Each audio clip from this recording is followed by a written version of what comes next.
Nah, sebagai penutup, bonus terakhir. Biasakan kalau Anda buang air kecil, saudara, jangan berdiri, apalagi buang air besar. Buang air besar berdiri sih kelewat. Saya cerita buang air kecil. Kenapa saya cerita buang air kecil? Karena sekarang ini saya lihat sampai-sampai di masjid-masjid, kadang-kadang tempat kencingnya juga disediakan yang berdiri, saudara. Nggak pantas. Apalagi ini di negeri Islam. Ini Indonesia ini mayoritas umat Islam. Mestinya tempat-tempat buang air kecil itu, saudara, disediakan ruang-ruang supaya orang bisa buang air kecil dalam posisi jongkok. Perhatikan cara jongkoknya. Perhatikan cara jongkoknya. Perhatikan, sengaja ini saya tarik biar kelihatan kakinya. Perhatikan cara jongkoknya.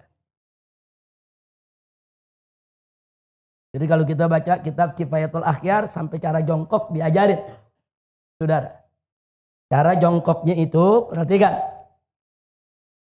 Jadi ini kiri ini kaki. Jadi kita punya paha, ini pantat kita, ini diri di atas kaki kiri. Ini tegakkan. Begini cara buang air kecil. Seperti ini.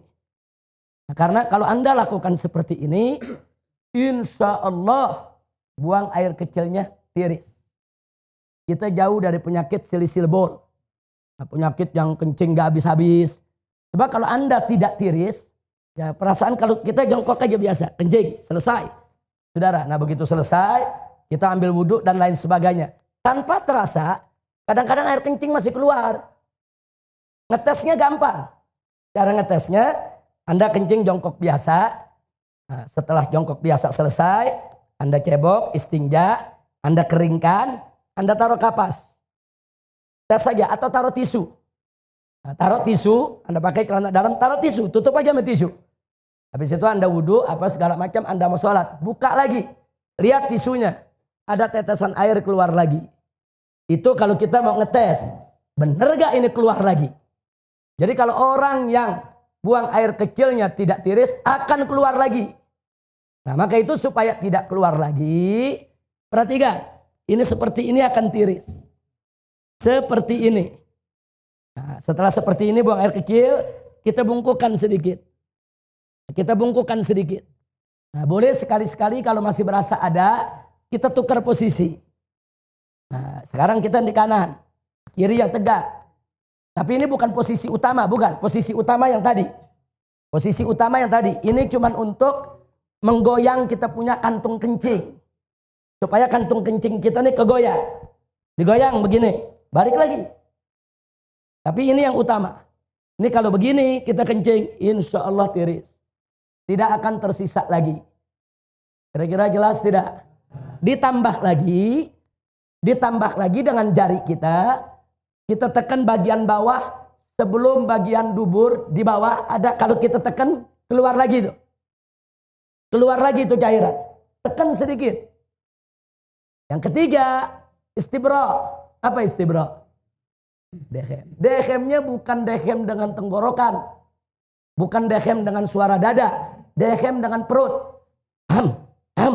Perut. Jangan pakai dada. Enggak. Coba lihat, ada bedanya enggak dengan dada sama dengan perut? Beda. Coba pakai perut. Gimana dehem? Perut kita tekan.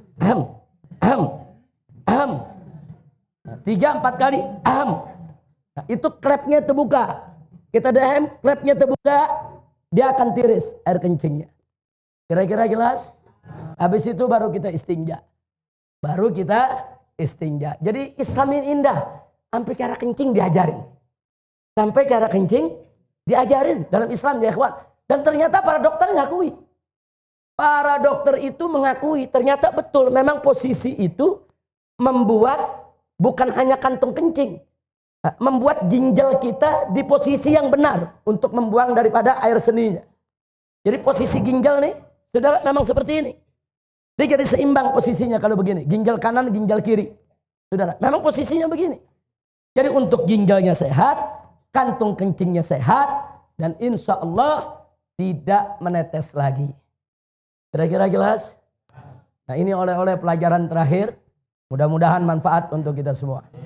Amin ya Rabbal Alamin. Tolong diamalkan, dijalankan supaya sholat kita bisa lebih tertib lagi. Tapi ingat, saya ini membahasnya cuma sangat singkat sekali. Belajar lagi sama guru-guru kita. Tanya kita punya guru, tanya kita punya ustadz, tanya kita punya habib. Dengan kitab-kitab yang mereka baca. Bagaimana tata cara sholat, bagaimana rukun sholat, bagaimana tata cara wudhu. Apa itu hal-hal yang najis, apa itu hal yang membatalkan daripada wudhu kita. Pelajari. Sebab kalau Anda tidak tahu bagaimana cara bersuci, bagaimana sholatnya bisa benar. Itu pintu.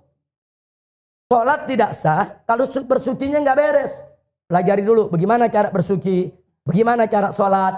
Jangan sampai kita tidak tahu. Sampai di sini jelas?